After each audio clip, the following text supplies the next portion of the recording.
Vamos a estudiar primordialmente Daniel 7 al 12.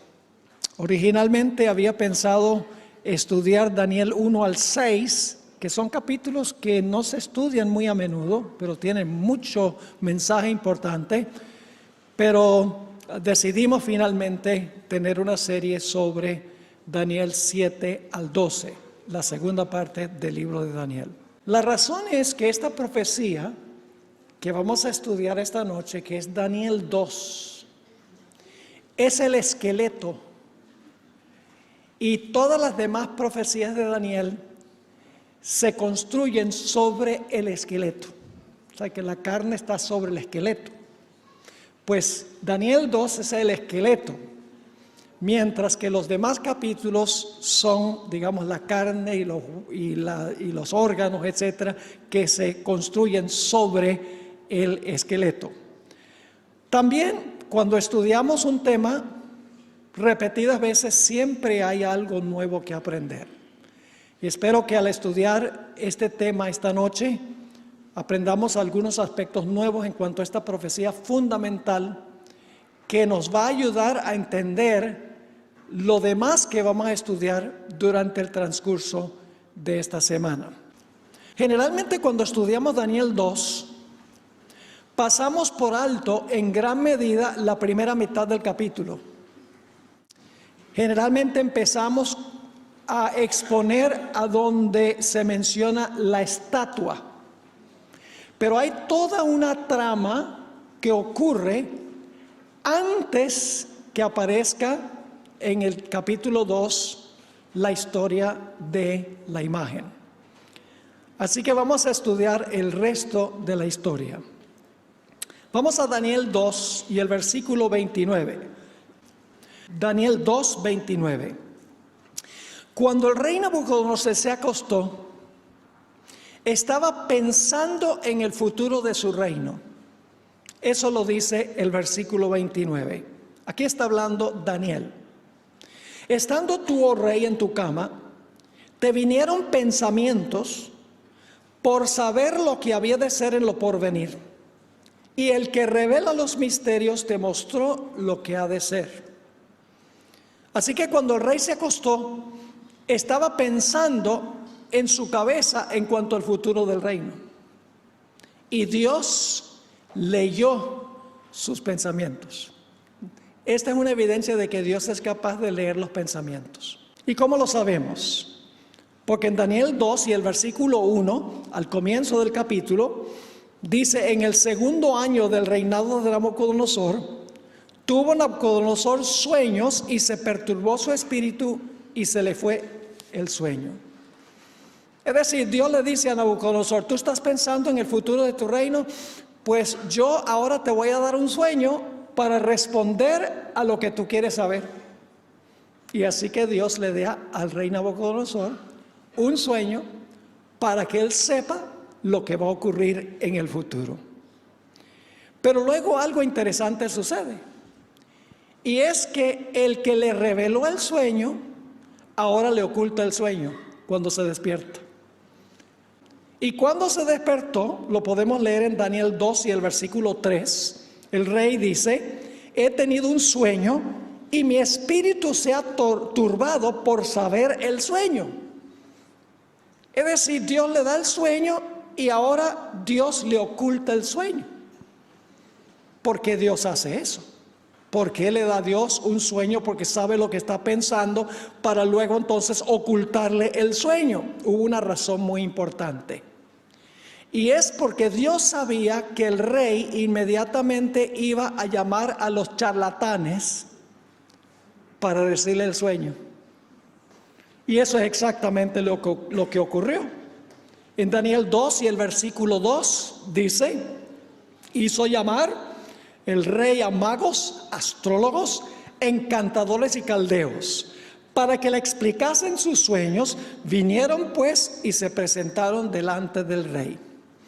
Dios sabía que el rey iba a llamar a los expertos, a los astrólogos, magos, adivinos, los caldeos, para preguntarles el sueño y lo que significaba el sueño. Dios quería desenmascarar a estos charlatanes. Dios quería demostrar que no es así como uno puede conocer el futuro. Y eso es exactamente lo que hizo Dios. Cuando el rey le dijo a estos charlatanes, yo quiero que ustedes me digan el sueño, los charlatanes dijeron, rey, lo que tú estás pidiendo es completamente injusto. Noten el versículo 10. Los caldeos respondieron delante del rey y dijeron, no hay hombre sobre la tierra que pueda declarar el asunto del rey. Además de esto, ningún rey, príncipe ni señor preguntó cosa semejante a ningún mago, ni astrólogo, ni caldeo. Lo que tú estás pidiendo es injusto. Nunca jamás un rey le ha dicho a los expertos del reino que le digan el sueño. La interpretación sí, pues esa se puede inventar, pero el sueño no. Lo que estás pidiendo, rey, es completamente injusto. Y entonces los magos, astrólogos y adivinos dicen algo muy interesante en el versículo 11. Porque el asunto que el rey demanda es difícil y no hay quien lo pueda declarar al rey, salvo los dioses cuya morada no es con carne. Es decir, los dioses saben cuál es el sueño, pero ellos no moran con carne, a ellos no les interesa revelar nada. Y nosotros pues no tenemos comunicación directa con los dioses. ¿Cuán diferente eran los dioses de los paganos que el Dios del cielo? Los dioses paganos ocultaban, mientras que el Dios de la Biblia revela. Hay un versículo de la Biblia que tiene palabras muy afines a Daniel 2:1, 2:11. La palabra dioses cuya morada no es con la carne. Juan 1 y el versículo 14, un texto muy bien conocido. Aquel verbo, quien es Dios, llegó a ser carne y habitó entre nosotros y vimos su gloria. Fíjense que los dioses de los paganos, dicen los magos, no habitan con carne, no habitan con los seres humanos. Pero el Dios de la Biblia dice que habitó entre nosotros y vimos su gloria. En la Biblia, Dios es un Dios que revela, Dios no es un Dios que oculta. Y luego entonces el rey, enojado, dice, yo voy a mandar a matar a todos los magos, los astrólogos y adivinos del reino, porque son unos charlatanes. Noten el versículo 12 y el versículo 13. Por esto el rey con ira y con gran enojo mandó que matasen a todos los sabios de Babilonia. Y se publicó el edicto de que los sabios fueran llevados a la muerte. Y buscaron a Daniel y a sus compañeros para matarlos. ¿Qué quería Satanás? Satanás quería la muerte de Daniel y sus compañeros. ¿Por qué razón? Porque ya en el capítulo 1 habían demostrado que eran leales a Dios en el asunto de la dieta. Y Satanás dice, estos van a ser un problema aquí. Así que Satanás dice, le dice a Dios, tú me desenmascaraste a los astrólogos y a los adivinos, pues ahora yo voy a dar un edicto a través del rey para matar a estos muchachos que dieron buen testimonio en el reino. Así que los soldados del rey salen y buscan a los magos, astrólogos y adivinos, llegan a donde está Daniel y donde están sus amigos. Y Daniel dice, ¿y por qué tan apresurado este decreto del rey? Denme tiempo para que pueda consultar la bola de cristal. No. Espera que llegue la noche para ver si las estrellas revelan el sueño. Rey, dame la palma de la mano. Te leo la palma de la mano para saber qué va a pasar. ¡No! ¿Qué hizo Daniel? Daniel fue y oró. Noten Daniel 2 y el versículo 17 y 18. Luego se fue Daniel a su casa. e hizo saber lo que había a Ananías, Misael y Azarías sus compañeros, para que pidiesen misericordia del Dios del cielo sobre este misterio, a fin de que Daniel y sus compañeros no perecieran con los otros sabios de Babilonia. Yo no sé si ustedes ven algo muy interesante aquí. Aquí en el capítulo 1 y el capítulo 2 de Daniel hay un juego y hay un contrajuego. Dios sabe lo que el rey está pensando. Y Dios le da un sueño para revelarle lo que el rey quiere saber. Luego Dios le oculta el sueño para desenmascarar a los magos, astrólogos y adivinos. Y Satanás dice, tú me desenmascaras a mi gente, pues entonces yo voy a obrar para matar a esos muchachos con todos los magos de Babilonia. Y entonces Dios dice, no va a ser así, porque ahora Daniel ha orado y yo le revelé a él el sueño y la interpretación para que el rey sepa que hay un Dios que está en el cielo, que revela misterios. Hay un juego y un contrajuego. Ahora lo interesante es, y a mí me gusta ilustrarlo de esta manera, yo no juego ajedrez. ¿Hay alguien aquí hay alguien que juega ajedrez aquí? Tenemos varios bien inteligentes. Yo tengo que jugar juegos donde todas las fichas se mueven hacia adelante. Hacia los lados no, porque es muy confuso. Me gusta comparar lo que sucede en la historia con un juego de ajedrez. En un lado de la tabla está sentado Satanás y en el otro lado está sentado Dios. Y Dios le dice a Satanás, mueve la ficha. Y Satanás mueve. Dios dice, ahora me toca a mí. Y mueve Dios. Los movimientos de las fichas son los movimientos históricos. Y Satanás dice, ¡hey! ¡Qué cosa si yo hubiera sabido que iba a jugar así! Pero luego entonces Satanás se las rebusca y mueve y dice, ahora sí lo tengo. Dios dice, ahora me toca a mí. Entonces Dios juega. Los movimientos históricos son como un juego de ajedrez. ¿Cómo le gustaría jugar un juego de ajedrez si ustedes supieran de antemano todas las jugadas que va a hacer el jugador contrario? ¿Habría alguna oportunidad de que uno perdiera si sabía todas las jugadas que va a hacer el otro? Imposible. Satanás en el juego de la historia, que es un juego muy serio, en realidad él tiene que adivinar lo que va a hacer Dios. Pero Dios ya sabe el fin desde el principio. Dios sabe desde un comienzo todas las jugadas que va a hacer Satanás y por lo tanto Dios puede moldear y guiar la historia al fin que Él ha establecido. Y fíjense qué interesante que en vez de los tres jóvenes y Daniel morir, llegaron a ser gobernantes en el reino más poderoso de la historia. Le salió mal el tiro a Satanás. Dice en Daniel 2, 48 y 49, entonces el rey engrandeció a Daniel y le dio muchos honores y grandes dones.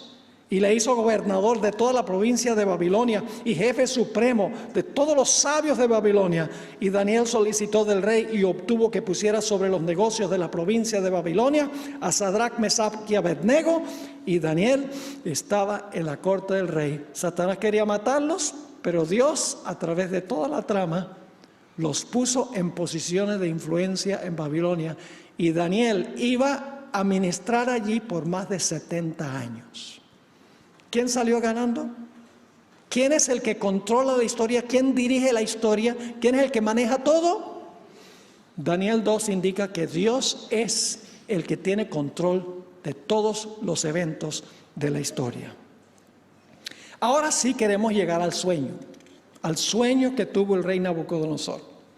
Llega Daniel a donde está el rey, después de orar, y le dice, rey, ahora te puedo decir el sueño y la interpretación del sueño. Daniel 2 y el versículo 31. Dice Daniel al rey, tú, oh rey, veías, y he aquí una gran imagen, una estatua. Esta imagen que era muy grande, cuya gloria era muy sublime, estaba en pie delante de ti y su aspecto era terrible. Es decir, Daniel le dice al rey, mira, tú tuviste un sueño y en el sueño tuviste una gran imagen y ahora Nabucodonosor está diciendo, sí, este sí es capaz. Pero no es Daniel el que en realidad está revelando esto, es Dios a través de Daniel. Porque imagínense, el rey tiene que haber pensado, ¿cómo él sabe el sueño? Si yo estaba pensando el sueño, ¿cómo es que él sabe el sueño? Ya el rey empieza a discernir que el Dios de Daniel es superior al Dios y a la religión de él. Y claro, con el transcurso del tiempo, en el capítulo 3 va a aprender más del verdadero Dios y en el capítulo 4 finalmente se va a convertir a Dios. Vamos al versículo 32. Antes de leer el versículo 32, quiero mencionarles un método de estudio de las profecías que es el método que usa la Biblia. Se conoce como historicismo, pero yo prefiero llamarlo el método histórico de estudiar las profecías. ¿Qué es el método histórico? Nos va a guiar en todo nuestro estudio esta semana. El método histórico es que las cadenas proféticas comienzan en el día cuando el profeta escribió. Ahí comienza la cadena de eventos. Luego viene una secuencia de eventos, un evento tras otro, culminando con el establecimiento del reino eterno de Cristo. Es decir, con el método histórico uno sabe a dónde comienza la cadena de eventos proféticos y a dónde termina la cadena de eventos proféticos y todos los eventos que se encuentran entre el comienzo y el fin. Uno puede históricamente seguir la trayectoria de los eventos. Ese es el método histórico. Daniel 2 es el ejemplo clásico, aunque en Daniel 2 no están todos los detalles, como mencioné al comienzo. En capítulos sucesivos se va a añadir información para poner sobre el esqueleto de Daniel el capítulo 2. Ahora, fíjense la secuencia que tenemos en Daniel 2 y empezando en el versículo 32. Dice Daniel al rey, la cabeza de esta imagen era de oro fino. Así que la visión comienza con la cabeza. La cabeza era de oro fino. Pero hay un segundo paso. Su pecho y sus brazos de plata. Su vientre y sus muslos de bronce. Sus piernas de hierro. ¿Cuántas etapas llevamos ya?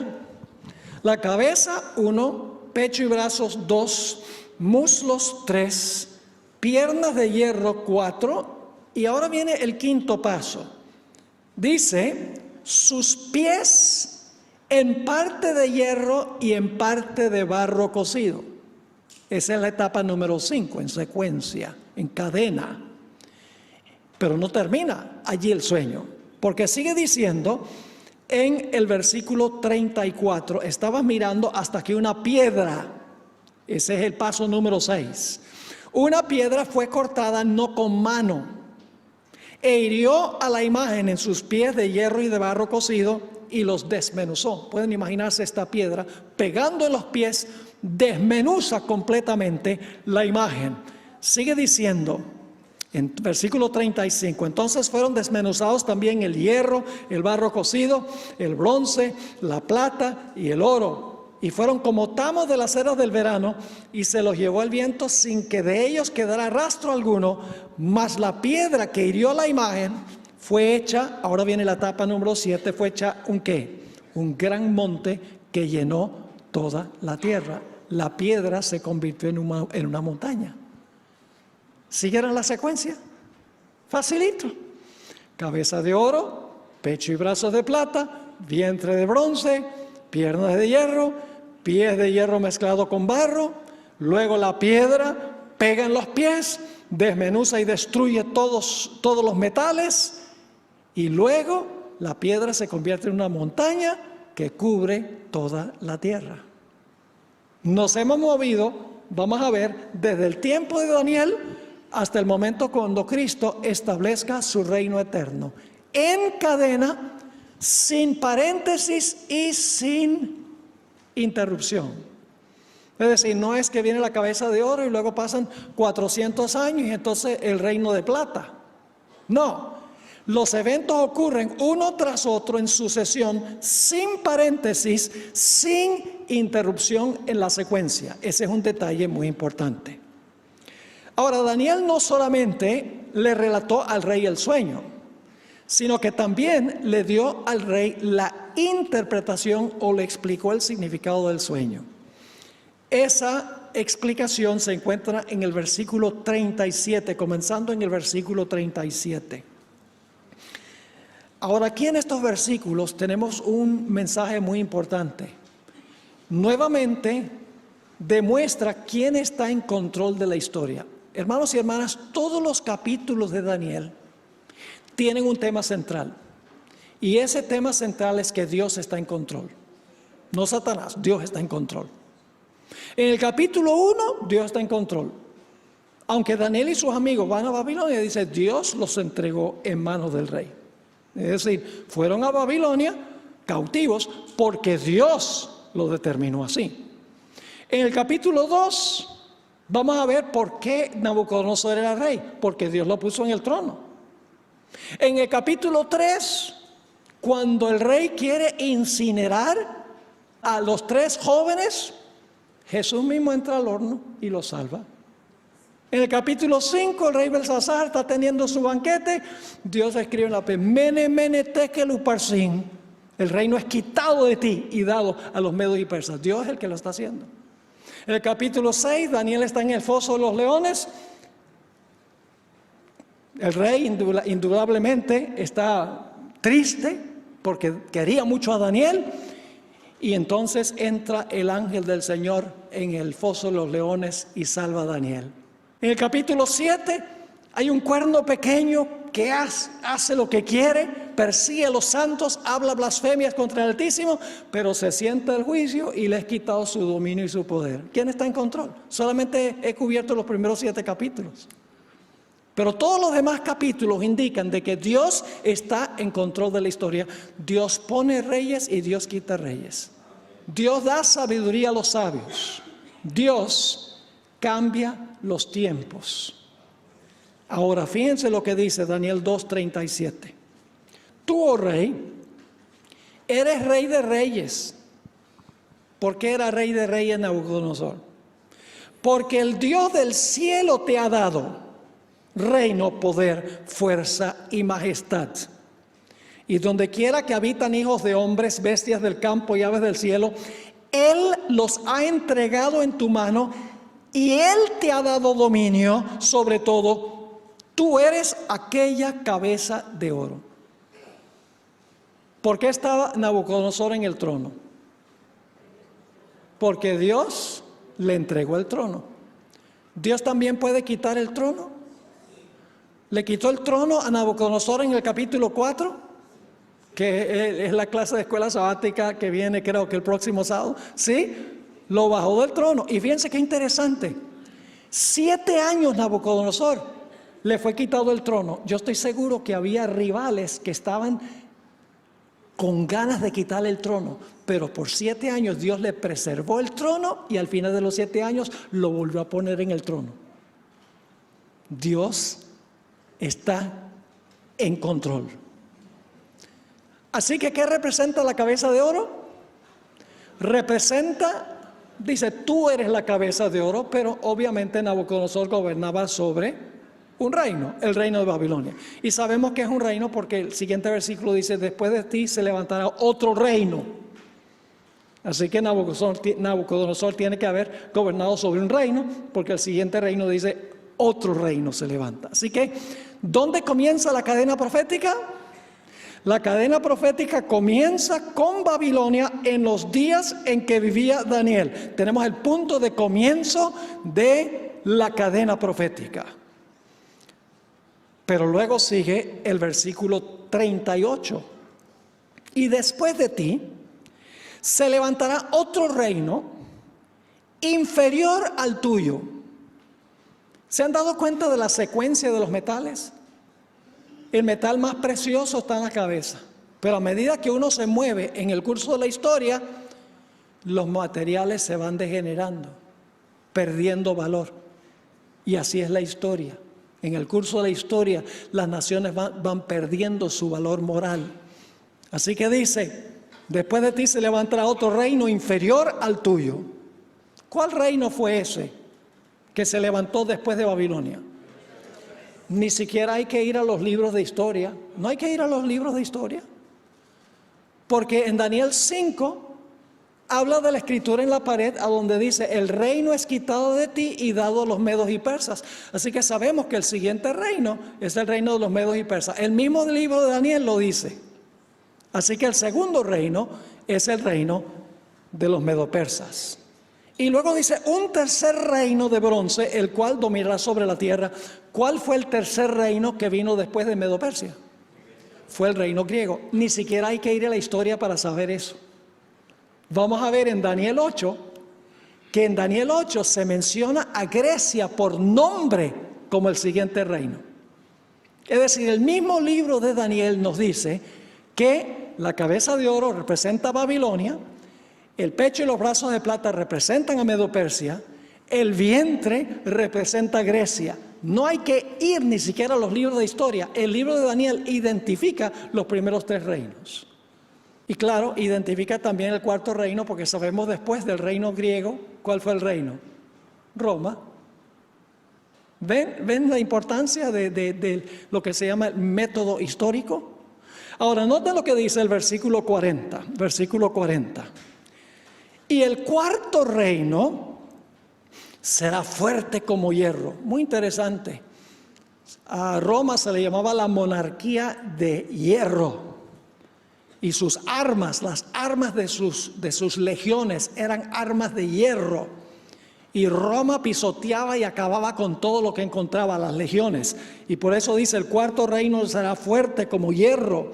Y como el hierro desmenuza y rompe todas las cosas, desmenuzará y quebrantará todo. El cuarto imperio es el imperio romano, el imperio que gobernaba cuando el Señor Jesucristo estuvo aquí en la tierra. Ustedes saben que era Roma, después de Grecia. Así que nos hemos movido desde Babilonia a Medo-Persia, a Grecia, al imperio romano. Pero la cadena profética no termina allí. Necesitamos leer ahora el versículo 41, el versículo 41. Dice allí, en el versículo 41, y lo que viste de los pies y los dedos. ¿Cuántos dedos tienen dos pies normales? Y eso lo digo porque una vez yo pregunté y alguien dice, bueno, depende. Por eso de ahora en adelante siempre digo, ¿cuántos dedos tienen dos pies normales? Tienen 10. Así que dice, y lo que viste de los pies y los dedos, en parte de barro cocido de alfarero y en parte de hierro, será un reino dividido. Un reino que se compone de dos partes. Mas habrá en él algo de la fuerza del hierro, así como viste hierro mezclado con barro cocido. Es decir, ahora llegamos a los pies y en los pies hay una mezcla de hierro y barro. Ahora vamos a examinar eso porque hay algo que yo creo que ni siquiera como adventistas nosotros hemos visto plenamente. Generalmente decimos que esto significa las naciones de Europa, las naciones que fueron formadas por las invasiones de las tribus bárbaras, que no se iban a unir, etc. Ahora, no estoy en contra de esa interpretación, pero hay algo más. Hay algo que sucedió entre esas naciones que se formaron como resultado de la invasión de las tribus bárbaras. Hay algo más profundo y lo vamos a ver en unos momentos. Pero vamos a examinar esto un poco más. Yo pregunto, ¿el hierro ya existía antes que estuviera en los pies? ¿Sí o no? Sí. Entonces yo pregunto, ¿el hierro en los pies viene después que el hierro en las piernas? Sí, porque llevamos una secuencia, ¿verdad? Cabeza, pecho y brazos, vientre, piernas y pies. Los pies, lo que representan los pies, viene después de las piernas.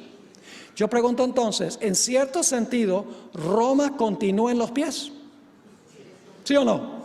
Roma continúa en los pies, porque el hierro de las piernas está también ¿dónde? Está también en los pies.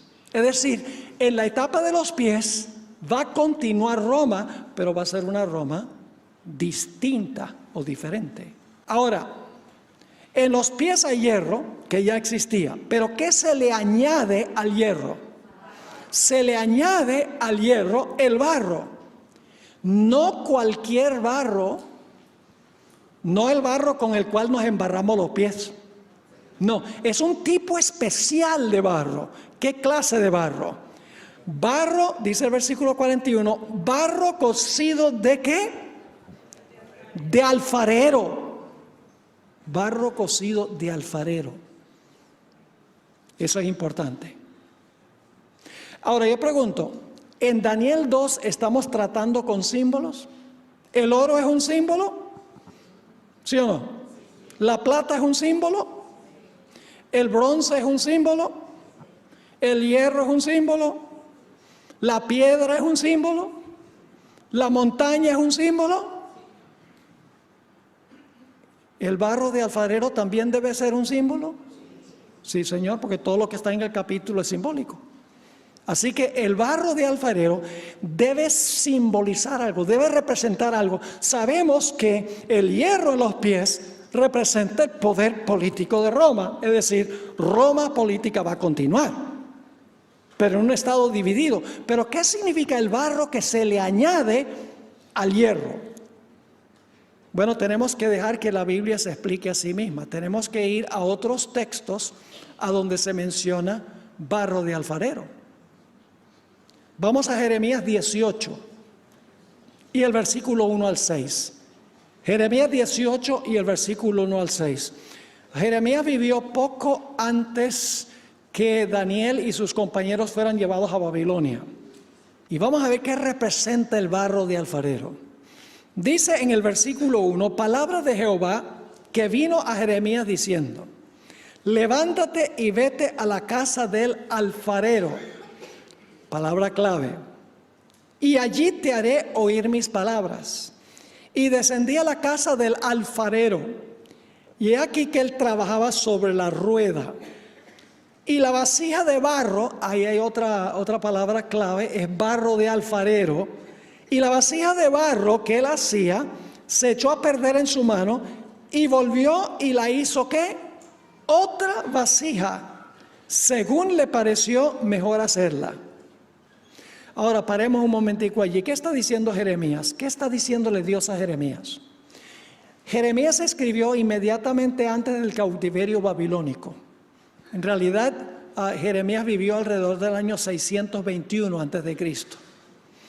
Y para ese tiempo, aunque hubo una reforma de Josías entre Israel, ya era demasiado tarde. Israel iba a ir al cautiverio en Babilonia. Así que lo que quiere decir esto, por la vasija de barro que se arruinó en la mano del alfarero, pero Dios lo hizo otra vasija, significa que el pueblo de Israel iba a ir cautivo a Babilonia, pero después del cautiverio Dios iba a restaurar a su pueblo, iba a restaurar a Israel en su tierra, su templo, etc. Yo pregunto, ¿fue eso exactamente lo que ocurrió? ¿Cómo no? Ahora, esto no es especulación, porque aquí mismo Jeremías da la explicación. Dice en el versículo 6 de Jeremías 18, ¿no podré yo hacer de vosotros como este alfarero, oh casa de Israel? ¿Qué representa el barro de alfarero? La casa de Israel, la iglesia de Dios del Antiguo Testamento, el pueblo de Dios en el Antiguo Testamento. Así que dice, no podré yo hacer de vosotros como este alfarero, oh casa de Israel, dice Jehová. He aquí que como el barro en la mano del alfarero, así sois vosotros en mi mano, oh casa de Israel. ¿Qué representa entonces el barro de alfarero? Representa al pueblo de Dios, representa a la iglesia. En el Antiguo Testamento era Israel, en el Nuevo Testamento es la iglesia cristiana, que continúa el legado del Israel antiguo. Es decir, aquí captamos que el barro de alfarero representa a la iglesia o representa al pueblo de Dios. Miremos otra forma de captar esto. Vamos a Génesis 2 y el versículo 7. Génesis 2 y el versículo 7. Generalmente usamos este versículo para hablar del estado de los muertos, pero hay una dimensión espiritual aquí también, además de literal. Génesis 2 y el versículo 7, un texto muy bien conocido, dice: entonces Jehová Dios formó al hombre del polvo de la tierra. ¿Qué aspecto del hombre está compuesto de polvo? El cuerpo, ¿verdad que sí? El cuerpo está compuesto de polvo. Así que podemos imaginarnos, Dios crea con sus propias manos el cuerpo de Adán, con todos sus sistemas, con todos sus órganos, etcétera. Pero el cuerpo estaba inerte, el cuerpo estaba sin vida. No podemos decir que el cuerpo estaba muerto, porque no había muerte. El cuerpo estaba inerte, estaba sin vida. ¿Qué le faltaba? Le faltaba la capacidad de respirar. Y entonces sigue diciendo el texto, sigue diciendo aquí el texto, y sopló en su nariz, ¿qué cosa? Aliento de vida, y fue el hombre un ser viviente. Ahora, cuando el espíritu se une al cuerpo de polvo, ¿qué sucede? Todos los sistemas empiezan a funcionar y todos los órganos empiezan a cumplir su función. Porque ahora hay un cuerpo vivo, porque el cuerpo tiene el espíritu. Eso es físicamente, porque el texto está hablando de la creación física. Dios formó al hombre, ¿y de qué lo formó? ¿Del cuerpo está formado de qué? Del polvo de la tierra. ¿Cuántos de ustedes han tratado de formar algo con polvo? En realidad no fue polvo, fue polvo mojado o barro de alfarero que Dios usó. Y ustedes dicen, ¿dónde está eso en la Biblia? En Isaías 64:8 dice: ahora pues, Jehová, tú eres nuestro Padre, nosotros barro, y tú el que nos formaste, fíjate, como el alfarero. Así que obra de tus manos somos todos nosotros. Así que cuando dice que Dios usó polvo, quiere decir polvo mojado o barro de alfarero. Así que el cuerpo está formado ¿de qué? De barro de alfarero, y luego para que el cuerpo funcione, se le da al cuerpo el espíritu, y ahora todos los miembros del cuerpo comienzan a funcionar y a cumplir su función. Ahora apliquemos esto espiritualmente. Yo pregunto, ¿espiritualmente Jesús tiene un cuerpo? ¿Cuál es el cuerpo de Cristo espiritualmente? El cuerpo de Cristo es la iglesia. Noten lo que dice Colosenses 1 y el versículo 18. Colosenses 1 y el versículo 18.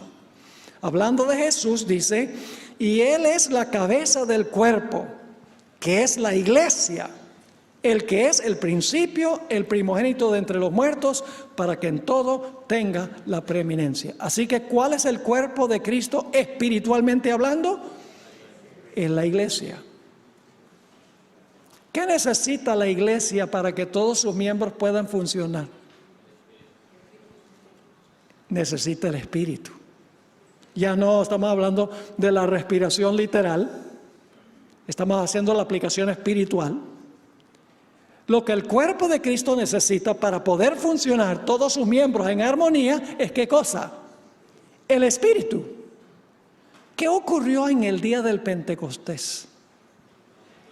Oh, en el día del Pentecostés fueron todos ¿qué? Llenos del Espíritu Santo. Y entonces yo pregunto, ¿comenzaron todos los miembros a cumplir su función? ¿Sí? Esto no lo inventé yo. Esto está en el Nuevo Testamento. El apóstol Pablo en realidad habla de esto. Nota en 1 Corintios 12, 12 y 13. 1 Corintios 12 y el versículo 12 y 13.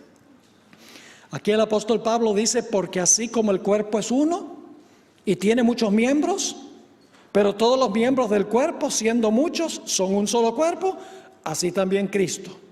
Porque por un solo espíritu fuimos todos bautizados en un cuerpo, sean judíos o griegos, sean esclavos o libres, y a todos se nos dio a beber de un mismo espíritu. Espiritualmente hablando, la iglesia está compuesta de polvo, espiritualmente hablando, de barro de alfarero. Cristo formó su iglesia como creó el cuerpo de Adán. En el día del Pentecostés le dio a ese cuerpo el aliento de vida o el Espíritu Santo, y ahora la iglesia comenzó a funcionar unida, todos los miembros cumpliendo su distintiva función. Entonces pregunto, ¿qué representa el barro de alfarero? Representa la iglesia. Hay un texto más que quiero que notemos. ¿Recuerdan ese pasaje en Ezequiel 37 del valle de los huesos secos? Todos esos cuerpos tirados en el valle y todos muertos. ¿Y luego qué sucede? Todas las partes del cuerpo se unen y entonces se paran y los cuerpos comienzan a funcionar. ¿Qué representa eso? No tenemos que adivinar. Porque en Ezequiel 37 y el versículo 10 y 11 nos dice que representa el valle de todos esos cuerpos muertos a quienes le entra el Espíritu. Ahí nos explica qué es. Dice allí en Ezequiel 37, 10 y 11: y profeticé como me había mandado, y entró espíritu en ellos, en los cuerpos, y vivieron, y estuvieron sobre sus pies, un ejército grande en extremo. Y ahora viene la explicación de lo que significa. Me dijo luego, hijo de hombre, estos huesos son la casa de Israel. ¿Qué representan todos esos huesos y esos cuerpos muertos en el valle? La casa de Israel. ¿Y qué es necesario para que puedan resucitar y funcionar? El Espíritu.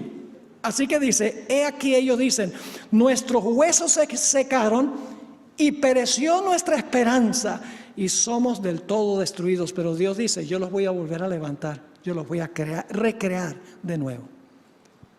Entonces, ¿qué quiere decir Daniel 2 cuando dice que en los pies hay hierro mezclado con barro? Significa que va a haber una unión entre ¿qué? Una unión entre el poder civil de Roma y la iglesia. Ahora yo pregunto, ¿el hierro es bueno? ¿El hierro es bueno, sí o no? El hierro es muy útil, sí, es bueno. ¿El barro de alfarero es útil y bueno? Sí. ¿Dónde surge el problema? Cuando los mezclan. Yo pregunto, ¿el poder civil es bueno como poder civil? Sí. ¿La iglesia es buena como iglesia? Sí. ¿Dónde surge el problema? El problema es cuando la iglesia y el poder civil se unen, porque se debilitan los dos. Es decir, la mezcla de hierro, barro en los pies está diciendo que en esta etapa iba a haber una unión ¿de qué? Una unión de la iglesia con el Estado. Una nueva Roma amalgamada que unía la iglesia con el poder civil. Ahora, quiero que notemos otro ejemplo que da la Biblia de esto. En Apocalipsis 17 se menciona una ramera que está sentada sobre muchedumbres, naciones, lenguas y pueblos. Controla todos los eventos históricos. Dios le permite hasta cierto punto. Esta mujer es ramera. Ahora yo pregunto, ¿qué representa en la profecía una mujer? Simbólicamente. La iglesia. Una mujer pura, como la de Apocalipsis 12, representa una iglesia pura. Pero una mujer ramera representa una iglesia que se ha prostituido. ¿Y cómo es que la iglesia se ha prostituido? ¿Quién debe ser el único esposo de la iglesia? Cristo. Pero ¿qué sucede cuando la iglesia se une con los poderes civiles en vez de unirse con Cristo? Eso es adulterio. Vamos a leer Apocalipsis 17, 1 y 2. Ya no se habla de unir hierro y barro.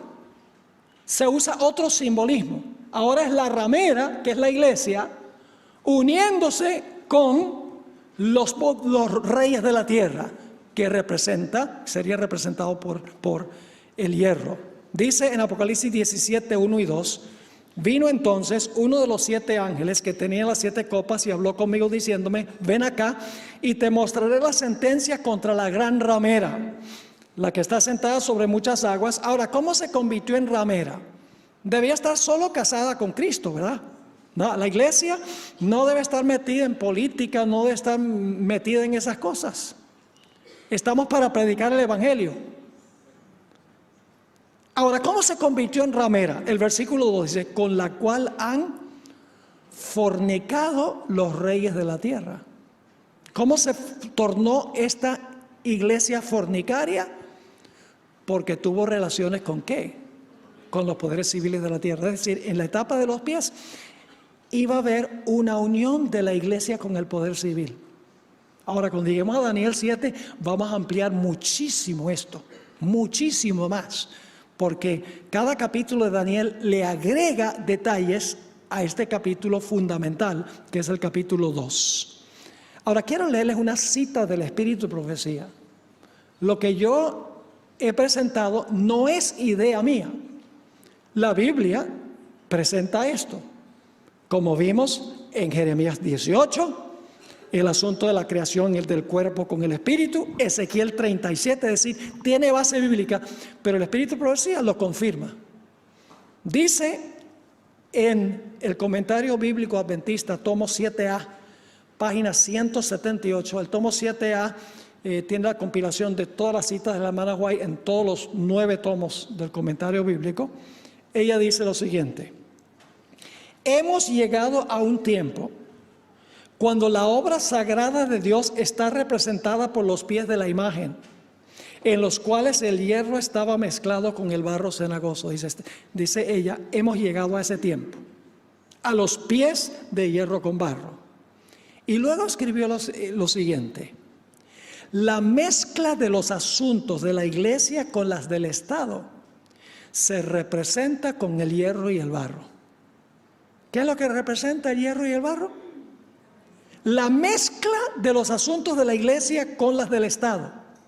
Sigue escribiendo, esa unión está debilitando todo el poder de las iglesias. Porque cuando la iglesia fornica con el poder civil le exige a la iglesia ciertas cosas. Ustedes lo saben. Cuando la iglesia pide ayuda del poder civil, el poder civil dice, me debes. ¿Es así o no es así? Claro que sí.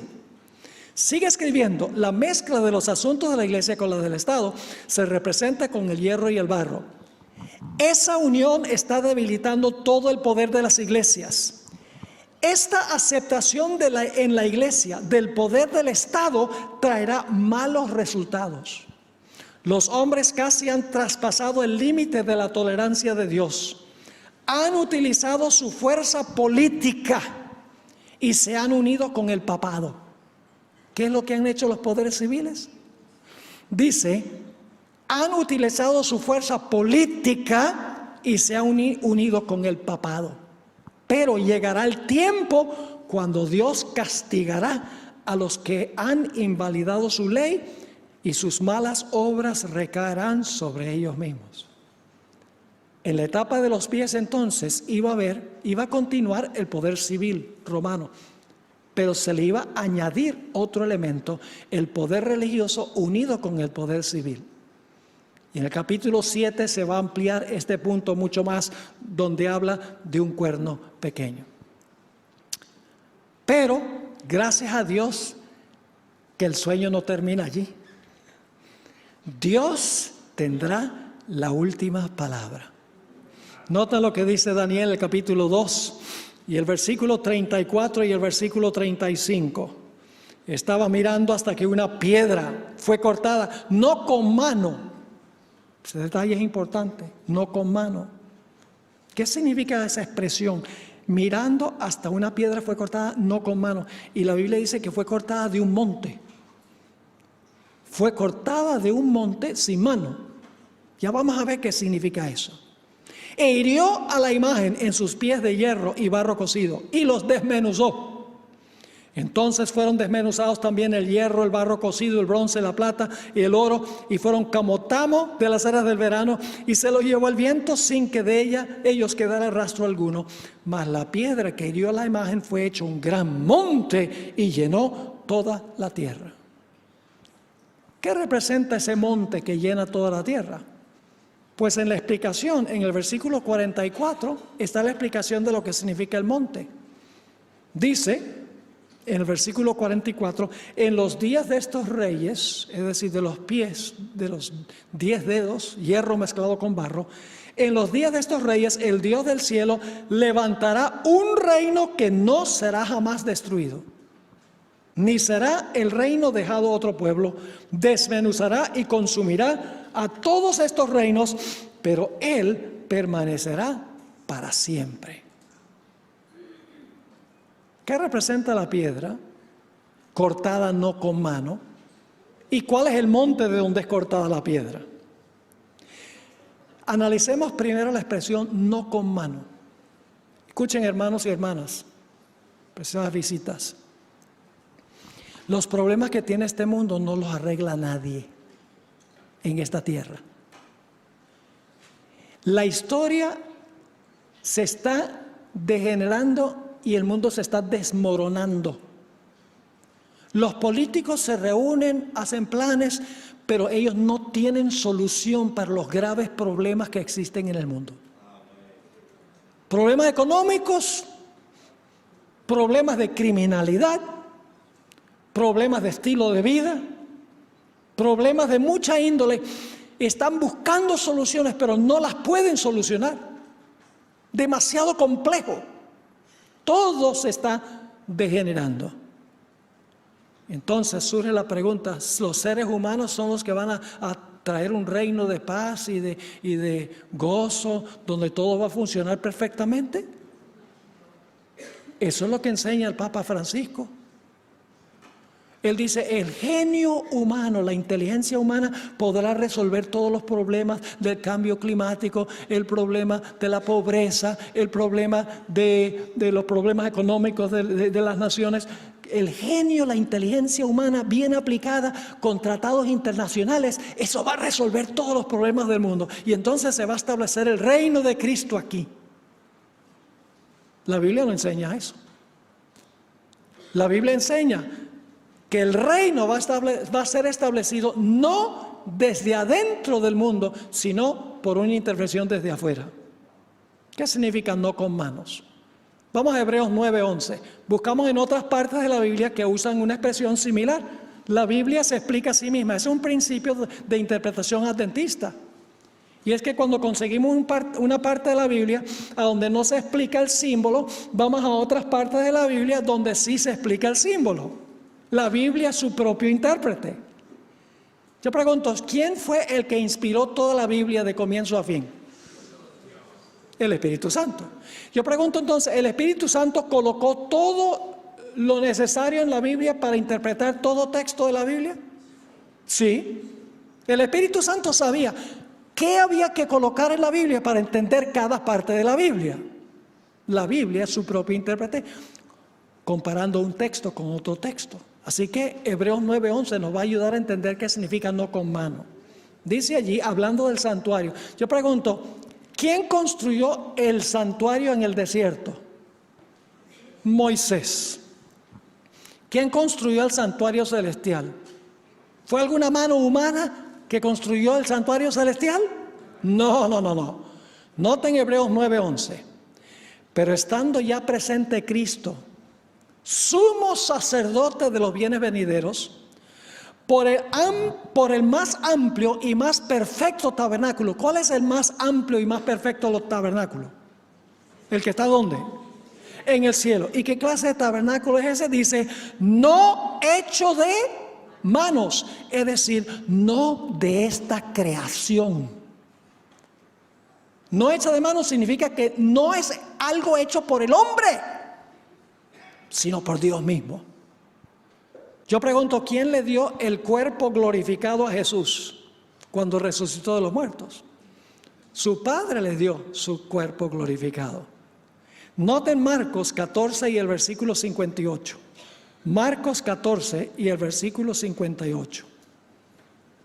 Dice, estos son los enemigos de Jesús, cuando lo están acusando: nosotros le hemos oído decir, yo derribaré este templo hecho a mano. Yo pregunto, ¿el Señor Jesucristo nació de una madre, nació con carne humana, sí o no? Sí, vino por proceso de procreación, fue implantado, sí, en el vientre de María, pero nació con un cuerpo mortal, ¿sí o no? ¿Su cuerpo era mortal? ¿Su cuerpo era débil? Sí, su cuerpo era débil. ¿Se cansaba Jesús? Se cansó tanto una vez que estaba durmiendo una tormenta como la que hubo aquí en Barcelona.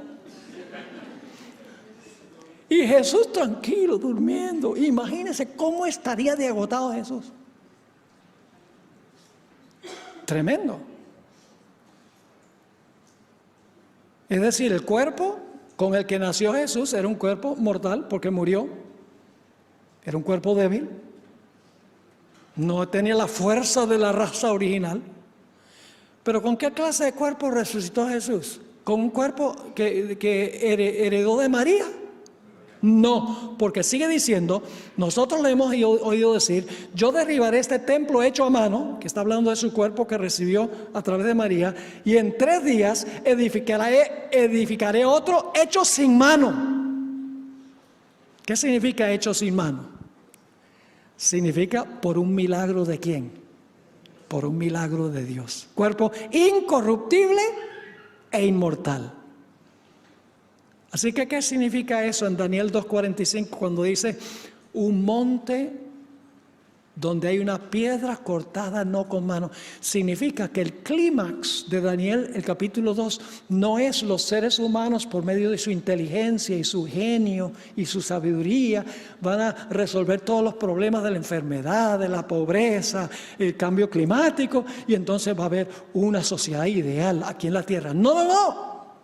La historia va a terminar por una intervención directa, milagrosa, sobrenatural en la segunda venida de Cristo Jesús a este planeta, para entonces establecer un reino que nunca se corromperá. ¿Quién representa la piedra? A Jesús. ¿De qué monte es cortada la piedra? 1 Pedro 2:6 dice, por lo cual también contiene la Escritura, he aquí pongo en Sión, era monte, en Sión, la piedra principal del ángulo, escogida, preciosa, el que creyere en él no será avergonzado. ¿Cómo va a terminar la historia? Va a terminar la historia de una forma sobrenatural, milagrosa, con una intervención de Cristo Jesús en este mundo para establecer su reino eterno. Ahora, haciendo una última aplicación, ¿les quedó claro lo que estudiamos? ¿Ven el método histórico?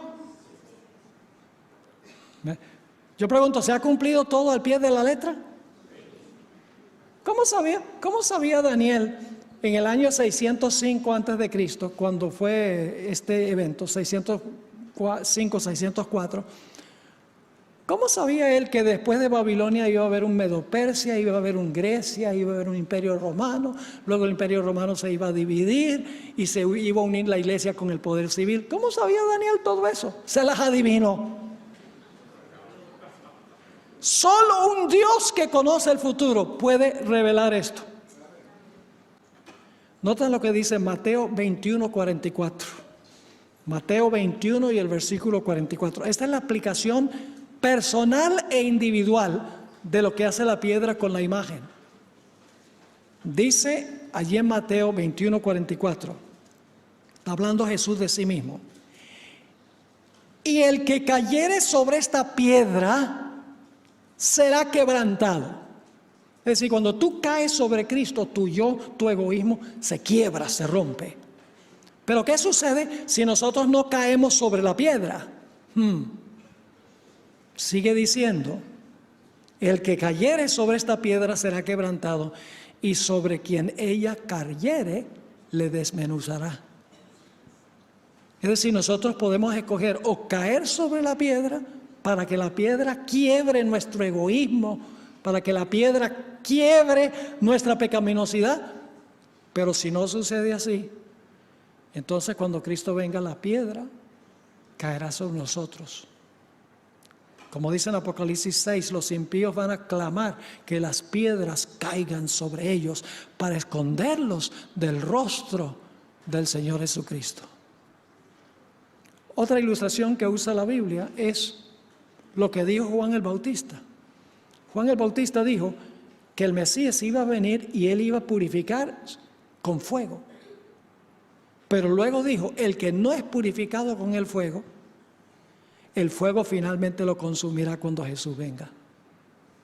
Es decir, esta historia no solo tiene que ver con grandes imperios, sino que tiene también una aplicación personal de cada individuo dentro de esos imperios, dentro de esas naciones.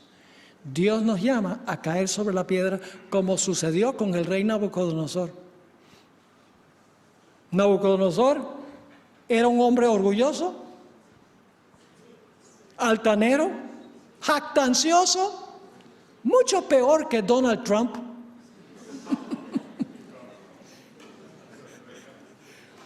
Pero si hubo esperanza para Nabucodonosor, hay para Trump también. Pero ¿qué clase de hombre llegó a ser Nabucodonosor cuando cayó sobre la roca? Dócil, manso, humilde, respetuoso de los derechos de sus ciudadanos. Pasó durante los últimos 7 años de su vida. Tuvo una transformación radical.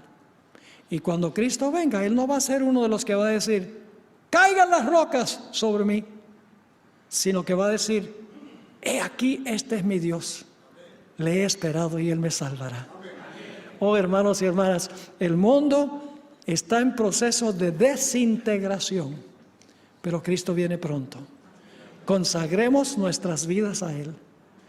Entregámonos cuerpo, alma y espíritu a Él, para que cuando Él venga podamos recibirlo con brazos abiertos y llegar a ser miembros de su reino por los siglos de la eternidad.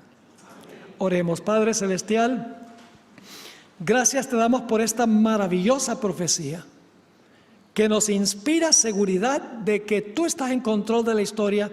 Si todo se ha cumplido al pie de la letra, el último evento también se va a cumplir. Y como es el evento último y la mayoría de esta profecía se ha cumplido ya, creemos que el cumplimiento final ocurrirá muy pronto. Ayúdanos, Señor, a estar listos, a echar a un lado todo estorbo, todo obstáculo que impide nuestra relación con Jesús. Nos consagramos a ti, te lo imploramos en el precioso nombre de Cristo, nuestro Salvador.